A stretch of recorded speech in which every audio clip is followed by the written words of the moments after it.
earth could embody the sophistication of heaven has become reduced to sewing fig leaves for clothing.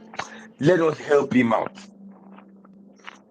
Genesis chapter 3. This is completely off. This is completely off my notes. But let's take a look at it.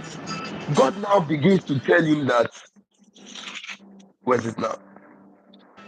Okay, God now begins to program him, like, now by yourself. Oh, I know that you need to be helped, you need to be guided, you need to be protected. I mean, it was in the Garden of Eden. There was never an experience of armed robbers breaking in. There was no experience of him needing to be protected, him needing to be shielded. Every day he had fellowship with God. Every day he had conversations with God. But after this time, when we saw what he became, God had to make provisions to say that if we leave this man the way he is, he's gonna perish. He's gonna perish. And what are some of those provisions? What are some of those provisions that God made? God now brought the conscience. Remember that we're talking about God's miraculous hand of leadership, and I hope that you will understand with me that God leading us is a miracle. It is, it is a miracle that should be most coveted. It is the miracle of a lifetime. So God began to lead man with conscience. God introduced the laws. God introduced the prophets. God introduced the judges, the kings. But all the while God was doing this, God was typifying the real deal. God was saying that no, these are makeshift. These are just shortcuts. This is not the real deal.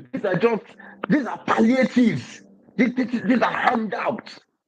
The real deal was introduced when Jesus came. As you might have imagined. And God now said something when Jesus was baptized in the river. If I been a student of the Bible for a while, you would not remember that as John baptized him and Jesus was coming out of the water, a particular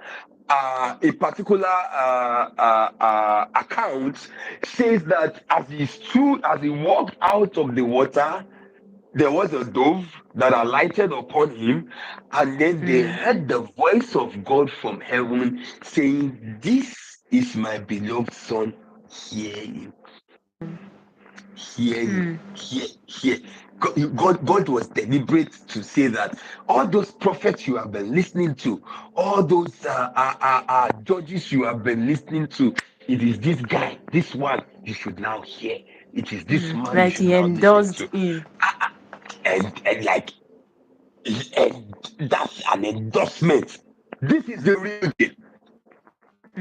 And so you might imagine and say that, oh, how I wish I lived in the time of Jesus. You can cross your mind. How I wish I could see. It crosses our minds that how we wish we can see Jesus face to face. How I wish I can Yeah. see. How I wish Jesus were here. I would have asked him, Jesus, if you were in this situation, what would you do? What will you do? WWJD, what would Jesus do? We would have thought Hi. about it. I wish I lived in the time of Jesus. But my brothers and sisters, if you lived in the time of Jesus, it was not the best time. Because Hey. Jesus had 2 ears like you and I. He just two like this. He didn't have more than two. He didn't have more. He was 100% God, 100% man. So he was man like me. How much attention can you give? Somebody here is calling you to say, I need your help. Somebody here is saying, I need your help. Somebody here is saying, I need your help. Somebody here is saying, that was what happened, that the sisters of Lazarus were angry and said, Jesus, we called you 4 days ago. We sent Since. message to you 4 days ago and you are just coming. Jesus was limited as man. Hmm. So it was not the best time.